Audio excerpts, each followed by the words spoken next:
Hello and welcome to my class. In this video, I shall be showing you how to solve the simultaneous equation given to us, that is this. So what we are going to do will be to implement the solution in steps. So in step 1, the first thing we are going to do will be to recall the following.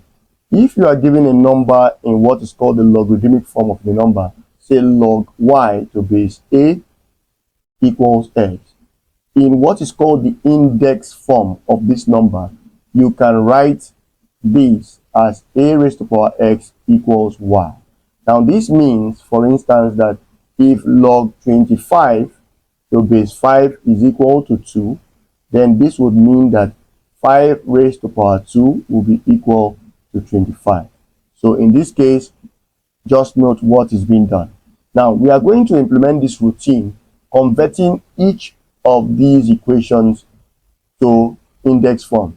So let's start with the first one. Log to base 2 of x minus 2y equals 0 would imply that 2 raised to power 0 is equal to x minus 2y. Okay? And from this will follow that x minus 2y is equal to 2 raised to power 0, which is 1. And I'm going to call this equation 1. Now we will do the same thing for equation 2, in which case we would say 2 raised to power 1 is equal to 4y minus x. And I'm not comfortable with this, writing my expression in this manner. So what I'm going to do will be to say 4y minus x is equal to 2 raised to power 1, and 2 raised to power 1 is 2, because anything raised to the power of 1 returns that same thing. Okay? Now, I'm still not comfortable with this because I want my equation to start with x and then the next term in y. So what I'm going to do will be to multiply both sides of this last equation by minus. So this will be minus 4y minus x equals minus 2. Now if you expand, minus times 4y will give us minus 4y, and this minus times minus x will give us x plus x, and then we have minus 2. So we can now rewrite to get what I will call my equation 2. X coming forward minus 4y equals minus 2. So I'm going to call this equation 2. Now, that brings me to step 2.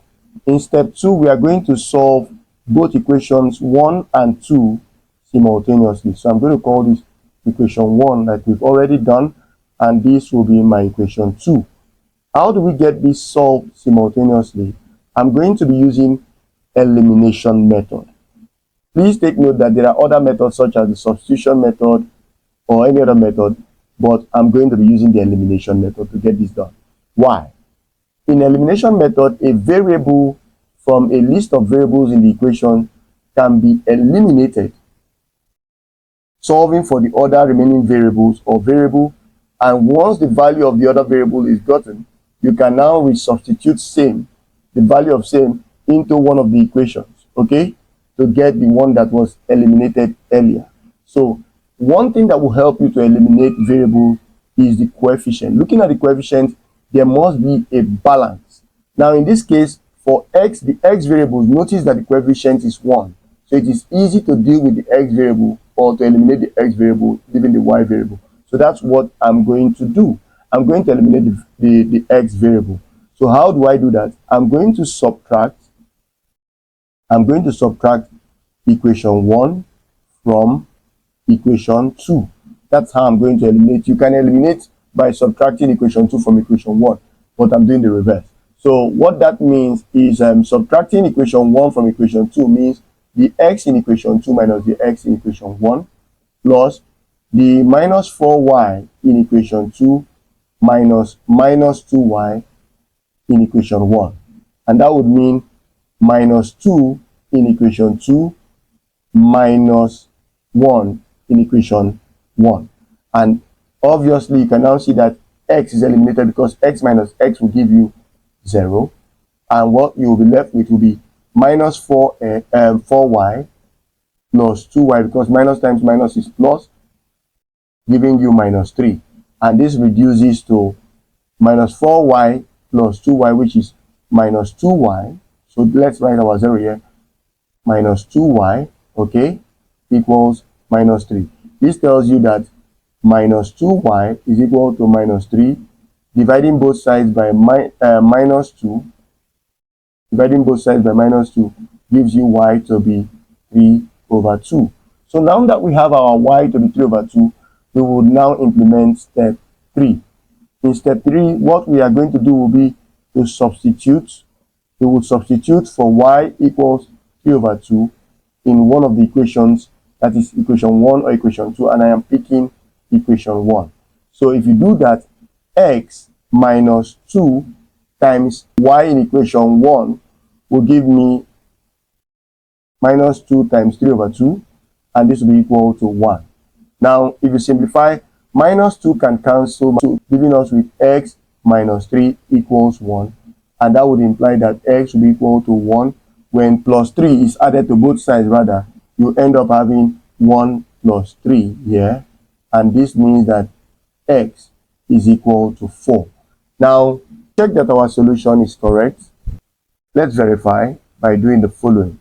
We have our solutions to be y equals 3 over 2 and x equals 4. Now, all you have to do to verify that the solution is correct is to put that result into what was given to you, one of the equations or both of them. I'm going to do one, and please do the other and drop your result in the comment section. So I'm going to say log 2 in bracket, log to base 2 in bracket, what my x is 4 minus what my y is 2 times 3 over 2, and let's see what that gives. So if 2 cancels to you, are going to have 3 left. 4 minus 3 will give you 1. So you're going to have log 1 to base 2. And please take note that the log of 1 to any base at all is 0. And that shows you that what we have done is correct. Please like this video, share this video, and do well to subscribe to my YouTube channel on YouTube, GER Hub. You can search for me on YouTube with this, or follow my Facebook page, John Hussein on Facebook. Thank you very much for watching this video. Until some other time, stay blessed.